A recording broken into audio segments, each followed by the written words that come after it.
തന്നെ ഈസി ആയിട്ട് ഉണ്ടാക്കാം. സിപ്പപ്പ് ഉണ്ടാക്കാൻ വളരെ സിമ്പിളാണ് കേട്ടോ. ഈ ഒരു കവർ ഉണ്ടെന്നുണ്ടെങ്കിൽ പെട്ടെന്ന് ചെയ്ത് കൊടുക്കാൻ പറ്റുന്ന ഒരു ഈസി ആയിട്ടുള്ള റെസിപ്പിയാണിത്. അപ്പോൾ ഇതെങ്ങനെ ചെയ്യുന്നതെന്നുള്ളത് നോക്കാം. അപ്പോൾ ആദ്യം നമുക്ക് ഫ്രഷ് ജ്യൂസ് ഉണ്ടാക്കിയിട്ട് അതുകൊണ്ടുള്ള സിപ്പപ്പ് ചെയ്യാം. അതിനായിട്ട് ഞാനിവിടെ 2 മുസമ്പിയാണ് മുറിച്ചെടുത്തിട്ടുള്ളത്. ഓറഞ്ച് ആയാലും മതി കേട്ടോ, ഏതാണ് നിങ്ങൾക്ക് ഇഷ്ടം എന്നുണ്ടെങ്കിൽ അതെടുക്കാം. അതൊന്ന് ചെറുതായി മുറിച്ചിട്ട് മിക്സിയുടെ ജാറിലേക്ക് ഇട്ട് കൊടുക്കാം. ഇതിലേക്കൊരു 3-4 പുതിനയുടെ ഇല ചേർത്ത് കൊടുക്കുക. നല്ല ഫ്ലേവറായിട്ട് ഇതുകൂടെ വരുന്ന സമയത്ത് നിങ്ങൾക്ക് ഇഷ്ടമുണ്ടെങ്കിൽ ചേർത്താൽ മതി. പക്ഷെ ഒരുപാട് കൂടി പോകരുത്. ഒരു 2-3 അല്ലെങ്കിൽ 4 ഇല അത്ര തന്നെ മതിയാവും, ഒരുപാട് ആവരുത്.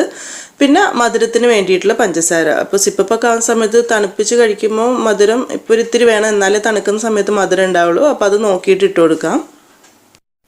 ഇതിലേക്ക് ഇനി 1 കപ്പ് വെള്ളം കൂടെ ചേർത്തിട്ട് നമ്മൾ സാധാരണ ജ്യൂസ് അടിക്കുന്ന പോലെ തന്നെ അടിച്ചെടുക്കുകയാണ് ചെയ്യുന്നത്. അപ്പോൾ വെള്ളത്തിൻ്റെ അളവ് കൂട്ടണമെന്നുണ്ടെങ്കിൽ കൂട്ടട്ടെ. അതായത് കട്ടിയുള്ള ജ്യൂസുള്ള നമ്മൾ